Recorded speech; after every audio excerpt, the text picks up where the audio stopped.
सखींनो, आज आपण बनवणार आहोत अंडा करी। त्यासाठी हे लागणारे साहित्य। आता गरम झालेल्या तेलामध्ये आपण सुरुवातीला अंडी परतून घेणार आहोत। अंडी परतताना त्याच्यामध्ये थोडंसं लाल मिरची पावडर आणि हळद घालायची। आता ही अंडी परतून झाली की ती काढून घेतली। त्याच तेलामध्ये आपण जिरा, तमालपत्र, सुकी लाल मिरची, दालचिनी, दगडफूल आणि विलायची आणि कांदा घालून छान परतून घ्यायचा। कांदा परतून झाला की त्यामध्ये अद्रक लसूण पेस्ट, गरम मसाला, लाल मिरची पावडर आणि धना पावडर घालून घेतली। आता ते छान थोडंसं परतलं मसाला की त्याच्यामध्ये आपण टोमॅटो घालायचे। टोमॅटो घातल्यानंतर लगेच मीठ घालायचे। मीठ घातले की आपले टोमॅटो चांगले शिजतात।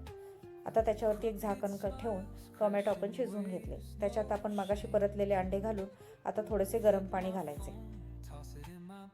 गरम पाणी घातले की त्याच्यावरती झाकण ठेवून त्याला एक वाफ काढायची। त्याच्या आधी आपण त्याच्यावरती थोडी कसुरी मेथी घालणार आहोत। आता एक वाफ काढून झाली की आपली तयार आहे अंडा करी।